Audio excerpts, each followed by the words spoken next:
మీ opinion? పట్టుకోండి పర్లేదు. కూటమి ప్రభుత్వ పరిపాలన ఎలా ఉంది అంటే ఏం చెప్తారండి? అద్భుతంగా ఉందని చెప్తున్నా. ఓకే అండి. అంటే సూపర్ 6 అని చెప్పేసి పథకాలు పెట్టారు కానీ అవి ఎవరికి కూడా అందట్లేదు అంటూ కూడా చెప్పుకొస్తున్నారు. అది వైసీపీ వెధవలు అంటారు ఆ మాటలు. వైసీపీ వెధవలు 420 నా కొడుకున్నారు ఈ మధ్య చాలామంది. పేరు నానిగాడు ఒకడు, ఆడు లోపలికి వెళ్ళిపోయి బోర్ గేట్లు నా కొడుకు ఒకడు. ఈ వెధవలు, ఈ జోగి రమేష్ గారు ఒక వేస్ట్ నా కొడుకాడు. ఆడికి అమ్మవారు గుళ్ళోకి వెళ్ళి ప్రమిదలో దీపం పట్టుకొని షోయింగ్ చేయొద్దు.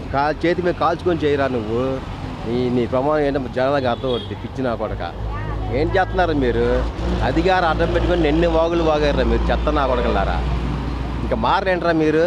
ఏంట్రా మీరు వస్తారంటారు మళ్ళీ? ఏంట్రా మీరు వచ్చేది? తొక్కి రావాలి మీరు నా కొడకలారా. ఎవరు వస్తారు మీకు ఓట్లు? గాండు నా కొడకలారా, 420 నా కొడకలారా. ఇప్పుడు చంద్రబాబు నాయుడు గారి పరిపాలనకు జగన్ గారి పరిపాలనకు తేడా ఏంటి అంటే ఏం చెప్తారు సార్? 100కి 100% నెంబర్ 1. ఇంకా అలాంటి వాళ్ళు ఉండాలి ఎప్పుడు, ఇంకే యాదవ రాకూడదు. Okay okay. అంటే దాంతోపాటు సూపర్ 6 అని చెప్పి అన్నీ వస్తాయి. ఈడు చేసిన బొక్కలన్నిటికి కూర్చుకుంటా అటు చేసుకుంటా ఇటు చేసుకుంటా అన్ని చేసుకుంటా కవర్ చేసుకుంటా వస్తున్నారు ఆయన. అలా ఆయన దేవుళ్ళలాగా వరంగా తగిలాడు చంద్రబాబు గారు, మా పవన్ కళ్యాణ్ గారు దేవుడు వరంలాగా తగిలారు వాళ్ళు. మా లోకేష్ బాబుని 100 వాగారు ఎదవలందరూ. ఆయన ఎంట్రీకి మొక్క పనికర ఇది ఎదవలందరూ. ఈ 420 నా కూడా ముందు లోపడేస్తే మాకు అందరికి హ్యాపీ కూడా జగన్ గండి.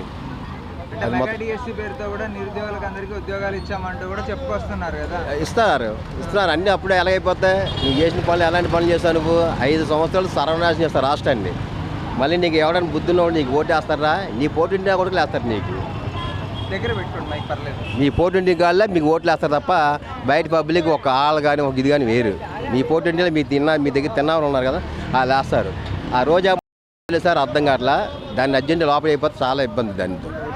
అదొక ఆ విడతల రజని, ఒకటి చిడతల రజని, అదొక పెద్ద 420 అది పవన్ కళ్యాణ్ చుట్టూ తిరుగుతున్నట్టుగా తెలిసింది మాకు. దాన్ని కానీ పార్టీలు చేయించారంటే మళ్ళీ సర్వనాశనం అయిపోతుంది పార్టీ. ఇలాంటి 420 బ్యాచ్ని ఇంక చేర్చుకోకూడదు. అంబటి రాంబాబు గారిని కూడా వేయాలి. ఈ పేరు నాని గారిని ముందు వేయాలి.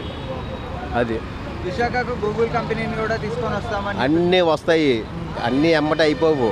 నువ్వు 5 సంవత్సరాలు ఏం పీకో నువ్వు. ఒక రేటు వస్తాయి విజయవాడ ఆటో స్టాండ్లో ఆటోలు తిరుగుతున్నాం మేము. సిటీ మొత్తం తిరుగుతున్నాం. ఇప్పుడు మేము చేసుకుంటూ చేస్తున్నారు వాళ్ళు. అది అహోరాత్రులు కష్టపడుతున్నారు. ఇంక అలాంటి వాళ్ళ జోలికి ఎవడైనా వెళ్ళినా మస్ అయిపోవడం తప్ప మీకైతే పొరపాటున డిపాజిట్లు కూడా రావు. మన 11 వచ్చింది, ఇప్పుడు అవి కూడా రావు.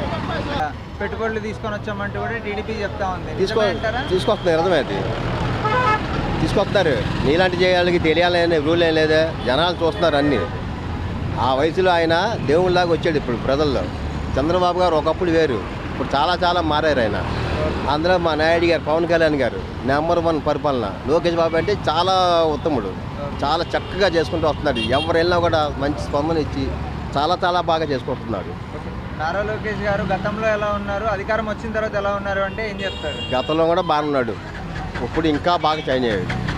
కాకపోతే ఏంటంటే చిన్నపిల్లడు పెద్ద తెలియదు, కొద్దిగా కవర్ చేసుకుంటూ వస్తాడు. ఆయన నెంబర్ 1. రాబోయే రోజుల్లో సీఎం అయ్యే అవకాశాలు ఏమైనా ఉన్నాయంటారా? ఉండొచ్చు, దానికి ఉంది. బాబు గారు వరకు ఎవరు రావడానికి వెళ్ళలేదండి. అది తర్వాత పవన్ కళ్యాణ్, లోకేష్. అంటే పవన్ కళ్యాణ్ గారు కూడా డిప్యూటీ సీఎం అయిన తర్వాత ఆయన ఆయన ప్రవర్తనలో కానీ ఎటువంటి మార్పులు ఏమన్నా కనపడ్డాయంటారా? బ్రహ్మాండంగా దేవుడు చెప్తున్నారు కదా జనాలందరూ, మేము చెప్పడం కాదు. చూస్తున్నాం కదా, ప్రతి ఒక్కటి వాట్సాప్ చూస్తున్నారు, ప్రతి ఒక్కటి దీన్ని చూస్తున్నారు, ఫేస్బుక్ చూస్తున్నారు, అన్నీ చూస్తున్నారు. ఎంతకెళ్ళినా కూడా బ్రహ్మాండం చేస్తున్నారు. అధికారాలు వచ్చిన తర్వాత ఏ రకంగా చేయాలో వాళ్ళు చూసి నేర్చుకుని మీరందరూ ఈ 420 బ్యాచ్ అంతా. అది ఇంకా వాళ్ళ జోలికి వెళ్ళొద్దు. వాళ్ళ జోలికి వెళ్తే మసి అయిపోతారు. మీరు మూసుకొని మీరు చూసుకోండి. ఓకే, ఉంటా.